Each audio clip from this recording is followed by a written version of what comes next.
నమస్తే అండి. నా పేరు డాక్టర్ వెంకటేష్ కుమార్ దుర్గం. నేను third year post graduate.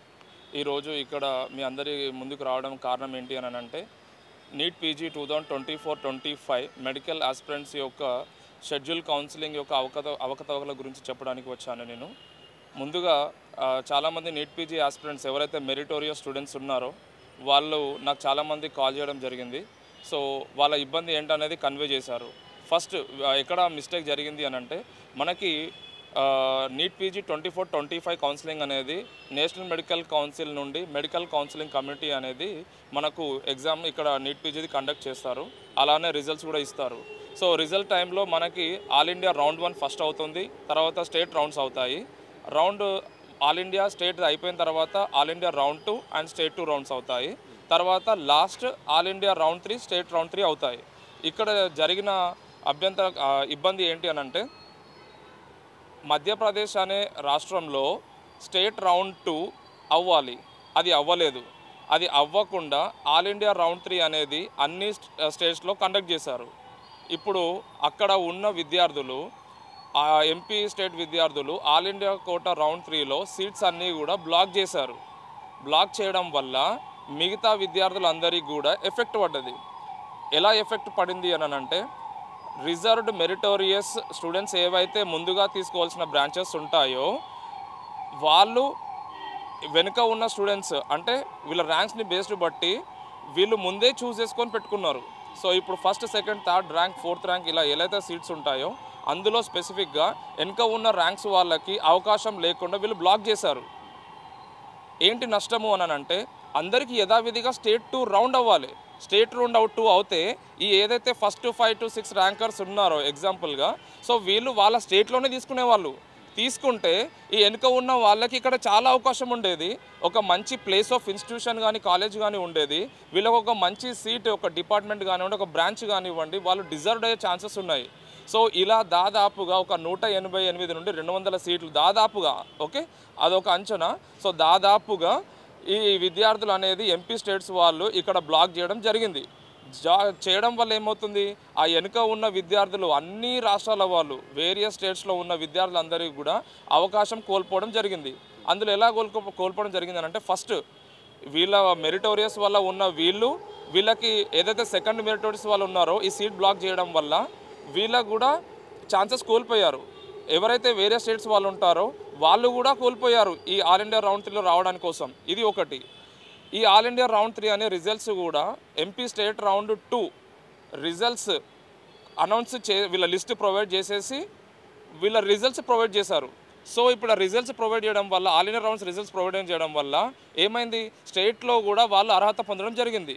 So ఇక్కడ సీట్స్ ఏవైతే తీసుకున్నారో ఈ 185-200 మంది దాదాపు ఒక అంచనా ప్రకారంగా ఉన్న విద్యార్థులు మొత్తం కొంతమంది అందులో దాదాపు చాలామంది వరకు మేము లిస్టు తీసాము ఎంతమంది ఆల్ ఇండియా నుండి స్టేట్కి వెళ్ళారనేది. ఆ లిస్టు మేము మీడియా వాళ్ళకి ఇచ్చాము. ఆ మొత్తం స్టూడెంట్స్ కూడా వాళ్ళ స్టేట్కి వెళ్ళిపోయారు. అంటే ఇప్పుడు ఈ సీట్స్ అన్నీ కూడా ఖాళీ ఉన్నాయి. ఏదైతే వెనుక వ్యక్తులకి ముందు రావాల్సినవి ఉన్నాయో వాళ్ళందరూ ఎఫెక్ట్ అయ్యారు. సో ఇది ఎవరు తప్పిదము అని అంటే మెడికల్ కౌన్సిల్ కమిటీ అనేది యథావిధిగా ఒక సీక్వెన్స్ షెడ్యూల్ కౌన్సిలింగ్ ఒక స్టేట్ రౌండ్ 2 అనే అన్ని స్టేట్స్ అయిపోయిన తర్వాత ఆల్ ఇండియా కండక్ట్ చేస్తే ఇది జరగకుండా ఉండేది, ప్రతి ఒక్క విద్యార్థికి న్యాయం జరిగేలా ఉండేది. సో ఇప్పుడు ఇప్పుడు ఏంటి సమస్య అని అంటే ఎవరైతే పిల్లలు ఈ బ్లాక్ 2 సీట్స్ వల్ల ఎవరైతే వద్దనుకొని ఉన్నారో వాళ్ళకి వేరే ఆప్షన్ లేదు. ఈ ఆల్ ఇండియా రౌండ్ 3 అనేది లాస్ట్ ఆప్షన్. వాళ్ళకి అప్గ్రేడేషన్ అని అంటే ఇంకొక రౌండ్ అనేది లేదు, ఒక స్ట్రే రౌండ్ అనేది ఉంటుంది. ఎవరైతే విద్యార్థులు ఆల్ ఇండియా 1 నుండి ఇప్పటి వరకు కూడా సీటు హోల్డ్ తీసుకోకుండా ఉన్న విద్యార్థులకి కొన్ని అర్హతలు కలిగిన వాళ్ళకి మాత్రమే స్ట్రే రౌండ్కి వెళ్ళే అవకాశాలు ఉన్నాయి. సో ఇప్పుడు వీళ్ళకి అర్హత మొత్తానికే లేదు. సో వీళ్ళు సీట్ బ్లాకింగ్ వల్ల ఎఫెక్ట్ అయ్యారు. కాబట్టి నేను ఇది మీడియా మిత్రులకి తెలియజేసి అలానే ఎంసీసీ తన తప్పిదం తెలుసుకొని వాళ్ళు దీనికి స్టూడెంట్స్కి సొల్యూషన్ తీసుకురావాలి. ఏ విధంగా, ఇప్పుడున్న సీట్ హోల్డ్ అంటే వీళ్ళు కూడా సీట్ తీసుకొని ఉన్న వాళ్ళే కదా, కానీ వాళ్ళకి నచ్చదు, వాళ్ళు సెల్ఫ్ ఫోర్స్ఫుల్గా తీసుకొని ఆ సీటుని వీళ్ళు కాపాడి వాళ్ళకి నచ్చకుండా కూడా కానీ ఇంకా ఉన్నారు. ఎందుకు, ఎగ్జిట్ అనే ఆప్షన్ లేదు. మళ్ళీ చదివితే నెక్స్ట్ సంవత్సరం చదువుకొని ఎగ్జామ్ రాస్తే మళ్ళీ సీట్ వస్తుందో లేదో తెలియదు. సో ఖచ్చితంగా ఇష్టం లేకున్నా కూడా కానీ అక్కడే ఉండి హోల్డ్ చేసుకొని ఆ డిపార్ట్మెంట్ నచ్చకున్నా ప్లేస్ నచ్చకున్నా ఇప్పుడు వాళ్ళు జాయిన్ అయిపోయి ఉన్నారు. సో ఇప్పుడు వాళ్ళకి నష్టం జరిగింది కాబట్టి వీళ్ళు చాలామంది వరకు నన్ను అప్రోచ్ అయ్యారు, వేల మంది స్టూడెంట్స్ నాకు అప్రోచ్ అయ్యారు.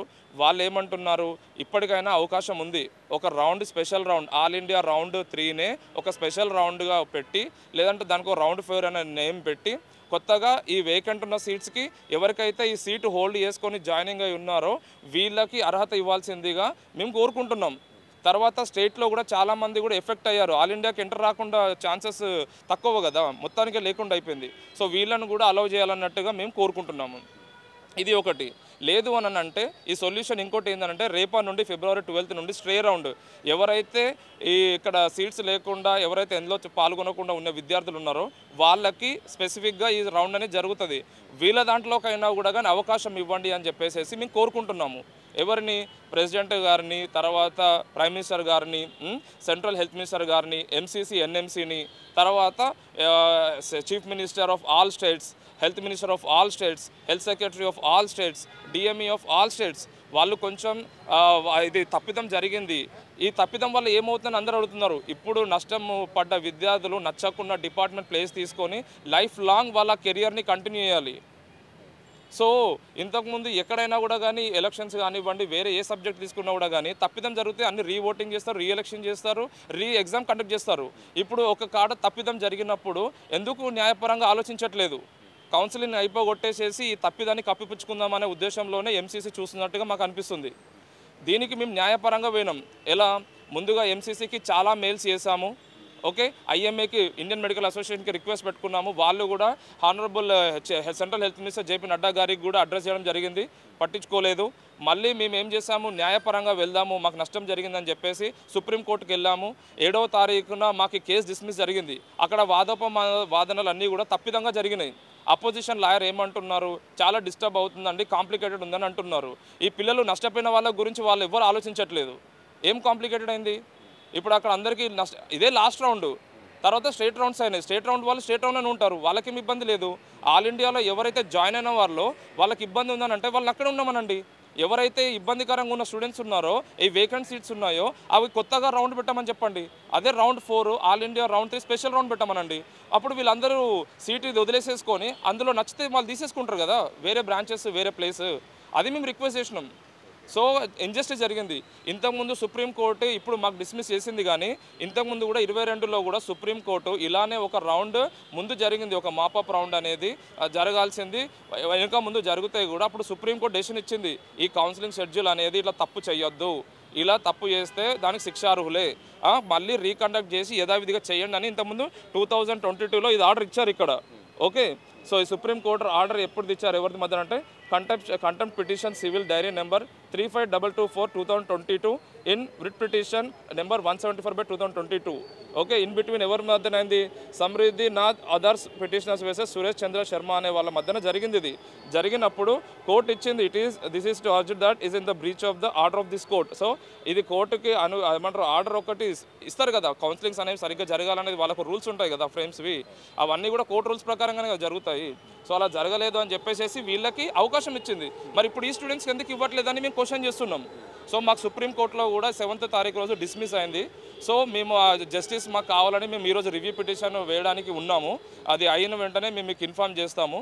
సో ఇక్కడ మేము అందరినీ కూడా కోరుకునేది ఏంటి అని అంటే, డాక్టర్స్ కానివ్వండి, రెసిడెంట్ డాక్టర్ అసోసియేట్స్ కానివ్వండి, మెడికల్ కౌన్సిల్ కమిటీ ఎన్ఎంసీ కానివ్వండి, all government, central and state government కానివ్వండి, తప్పు ఉన్నప్పుడు ఈ సందర్భం కొంచెం లేట్ అవుతున్నా కూడా కానీ వాళ్ళ జీవితకాలం నష్టపోకుండా చూడాలని మేము కోరుకుంటున్నాం. సో సొల్యూషన్ రెండే, వీళ్ళకి కొత్తగా స్పెషల్ రౌండ్ అనేది కండక్ట్ చేసి వీళ్ళకు ఎవరైతే సీటు ఉండి ఇప్పుడు జాయిన్ అయిపోయి ఉన్న విద్యార్థులు ఉన్నారో వాళ్ళకి ఖచ్చితంగా కూడా రౌండ్ 4లో స్పెషల్ రౌండ్ AQ3లో వీళ్ళకి పార్టిసిపేషన్ ఇవ్వాలి. అది ఎంసీసీ కండక్ట్ చేయాలి. లేదు అని అంటే రేపటి నుండి స్ట్రే రౌండ్ అనేది లాస్ట్ ఆప్షన్ అనేది ఒకటి ఉంది. అట్లీస్ట్ అందులో వెళ్ళినా కూడా కానీ ఇప్పుడు అన్ని సీట్స్ ఏవైతే ఖాళీగా ఉంటాయో అవన్నీ స్ట్రే రౌండ్లోకి పంపిస్తారు. వీళ్ళందులో పార్టిసిపేట్ చేసేసుకొని వాళ్ళ మెరిట్ ర్యాంక్ని బట్టి వాళ్ళు చూస్ చేసుకుంటారు. ఇప్పుడు నష్టం ఎట్లయితుంది, వాళ్ళ మెరిట్ ఏమో వాళ్ళు ఎక్కడో పోతున్నారు, ఎక్కడో అంటే చాలా దూరం ర్యాంక్, లో మెరిట్ ఉన్న వాళ్ళకి అందరికి కూడా మంచి మెరిట్ వాళ్ళతోని కాంపిటీషన్ ఎలా లేకుండా సీట్స్ అన్ని తీసుకోగలుగుతున్నారు. సో ఇక్కడ ఆ నష్టం జరుగుతుందని నేను మీకు విన్నవించుకుంటున్నాను. దయచేసి ఇది నేషనల్ మీడియా, దాని తర్వాత అన్ని స్టేట్స్ మీడియాకి, అన్ని లాంగ్వేజెస్లో వెళ్ళాలని నేను కోరుకుంటున్నాను. Thank you.